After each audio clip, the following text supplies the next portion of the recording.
আরে তুই এখানে? আরে আমাকে দেখে নতুন ঢুকিয়েছে। ওই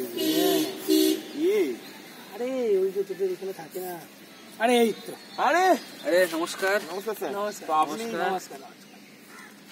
হ্যালো গাইস, আমি অনিশ, আমি সন্দীপ, আমি Sukumar. Welcome to our channel. আর অনেক দিন পর আমরা ভিডিওটা শ্যুট করছি এবং আজকে ছাড়তে চলেছি। আপনারা ভিডিওটা পুরো দেখুন, ঠিক আছে? বেশিটা কথা বলবো না, পছন্দ হলে লাইক করবেন, নাহলে টেস্ট চেঞ্জ করে দেবো। আর অবশ্যই সাবস্ক্রাইব বাটনটাকে টিপে দেবেন, ফ্রিতে টিপতে দিচ্ছি। আর শেয়ার করবেন, পাশে বেল আইকনটা নাড়িয়ে দেবেন। আর শেয়ার করবেন।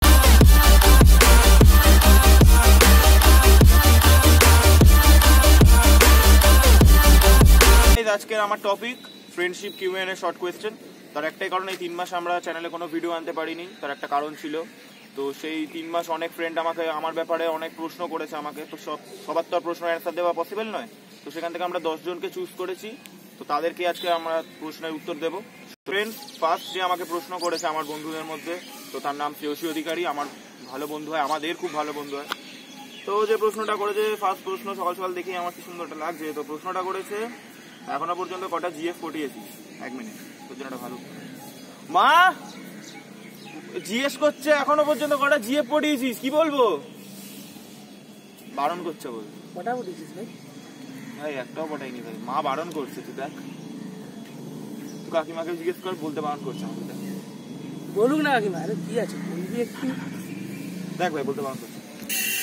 তাহলে যে উত্তরটা যে ওই যে কোশ্চেনটা করেছে সেটা কি হবে? তাহলে বলেই দি। তাহলে শ্রেয়সী, তোর জন্য তোর উত্তরটা হচ্ছে যে আজ পর্যন্ত আমি কটা জিএফ পটিয়েছি। তো আজ পর্যন্ত আমি, আমার মেয়ে বন্ধু অনেক আছে। আরে মেয়ে জিএফ গার্লফ্রেন্ড মেয়ে বন্ধু অনেক আছে। আই হোপ তুই তোর অ্যান্সার পেয়ে গেছিস।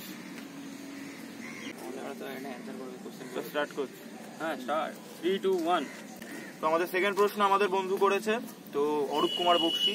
ও বলছে, আরজে ভাই রেডিও কবে জয়েন করছিস নিউ আরজে হিসেবে? অরূপ কুমার বক্সি, তোকে ফার্স্ট বলে দিই, কোয়েশ্চেন করার জন্য ধন্যবাদ। আর আরজে হয়তো আর হওয়া হবে না এই জন্মে। কেন?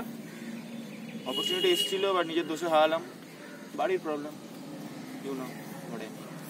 তো হবে না, তো সেই জন্য আর যে হওয়া হলো না এই জন্মের মতো। খুব বড় স্বপ্ন ছিল, তো হলাম না। আই হোপ তুই তোর অ্যান্সার পেয়ে গেছিস। থার্ড প্রশ্ন, শুভম সামন্ত, খুব ভালো বন্ধু আমাদের। তো সে প্রশ্ন করছে, ভাই বিয়ে কবে করবি? ভাই কবে করবি? ভালো প্রশ্ন করেছে।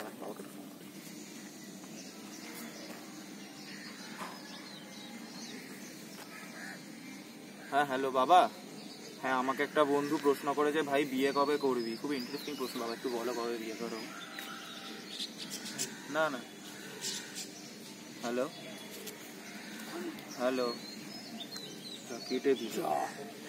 এত মানে বিয়ে হবে না, তোর দ্বারা বিয়ে হবে না। ভাই শুভম ভাই, সরি ভাই, তোর প্রশ্নের অ্যান্সারটা কি হবে আমি জানি না, তবে আমাকে দেখে মনে হচ্ছে আমার এইটা এখন বিয়ে করার বয়স। হারামজাদা, আমাকে দেখে মনে হচ্ছে এটা আমার বিয়ে করার বয়স। 18 হয়ে গেছে? হ্যাঁ, তাহলে তো হয়ে গেল। যাকে বিয়ে করবো তাকেও তো 18 হতে হবে, আমার 21 হতে হবে। অনেক মেয়ে আছে, তুই খুঁজে দিবি বলছিস? তাহলে ও খুঁজে দেবে শুভম, তো বিয়ে করে নেবো, নিশ্চয়ই তোকে ইনভাইট করবো। আই হোপ তুই তোর অ্যান্সার পেয়ে গেছিস। আমার ফোর্থ কোয়েশ্চেন যে আমাকে করেছে, তো একটু অন্য ধরনের প্রশ্ন করেছে, বেশ দেখে আপনাদের হাসি পাবে। মানে আমি বলছি, আপনি একটু শুনুন শুধু একবার। মানে কি বলবো, তার আগে বলে রাখি যে আমাকে প্রশ্নটা করেছে তার নাম শুভম ব্যানার্জি, আমার ফ্রেন্ড। তো সে প্রশ্নটা করেছে, ভাই এটা আমি পড়বো কিভাবে ভাই? দা দেখি ইস্ট বেঙ্গল আইলি। আমার কষ্ট হচ্ছে বুকের ভেতরটা, বিশ্বাস কর তুই। ইস্ট বেঙ্গল তো আই লিগ পেলো না, 16 ইয়ার হলো, তো কবে পাবে বলে কিছু বলা যাবে? শুভম, তোর জন্য একটা ভালো সাজেশন আছে আমার। 16 ইয়ার হয়ে গেছে, ইস্ট বেঙ্গল আই লিগ পাইনি। তুই মোহনবাগানের ফ্যান আমি জানি, আমিও মোহনবাগানের সমর্থক, ও মোহনবাগানের সমর্থক। তো ইস্ট বেঙ্গল যখন আই লিগ পাইনি, মানে ইস্ট বেঙ্গলের অবস্থাটা এখন কিরকম হয়েছে দেখ। যে ইস্ট বেঙ্গল সাপোর্টার নয়, সেও চাইছে ইস্ট বেঙ্গল কবে আই লিগ পাবে সেটা একবার অন্তত দেখা, বেঁচে থাকা অবধি অন্তত একবার দেখতে চাইছি ইস্ট বেঙ্গল হাতে আই লিগ ট্রফিটা পেলেও। আমি সেই বিশ্বাস নিয়ে বলছি, হবে ওটা সম্ভব? সবই জানো উপরবেলা, ভগবান তুমি এত দয়া করছো। মানে আমি আজকে গাছটা বসাবো, তবে ফল হবে, তবে আমি জিনিসটা আনতে পারবো। ভগবান একবার অন্তত একবার আমার মাথায় এসে লাথি মেরে বলে দিয়ে যাও তুমি ইস্ট বেঙ্গল কবে আই লিগ পাবে। সাপোর্ট করে কেন সেটাই তো আমি বুঝতে পারছি না ভাই, কেন কেন এদের কি দরকার। কিন্তু তো শুভম তোর ওই প্রশ্নটা খুব ভালো ছিল, বাট এর অ্যান্সারটা দেওয়া খুবই কঠিন। শর্ট করে বলে দিচ্ছি, পাবে না বা জানি না। আই হোপ তুই তোর অ্যান্সার পেয়ে গেছিস। যে আমাকে করেছে মনীষা সাধু খান, তো জিজ্ঞেস করেছে আমাকে যে আমার সব থেকে খারাপ কোনটা তোর লাগে।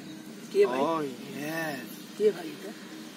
বললাম না মনীষা সাধু খান। ও তো কে বন্ধু? বন্ধু বন্ধু তো কোনটা লাগে বলতে দে। মনীষা সাধু খান আমার খুব ভালো বন্ধু হয়, আমরা এক স্কুলে পড়েছি একসাথে, এছাড়া কোচিংও একসাথে পড়েছি।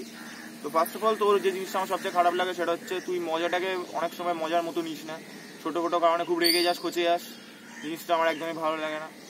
ফ্রেন্ড সবাই, মজাটা ফ্রেন্ডেরই একটা ছোট পার্ট, তো মজা হবেই, এটা স্বাভাবিক, বাট ওই খচে যাওয়াটা মায়ের সাথে খুব খারাপ লাগে। তো আই হোপ তুই তোর অ্যান্সার, আদারওয়াইজ সব ঠিকঠাক আছে।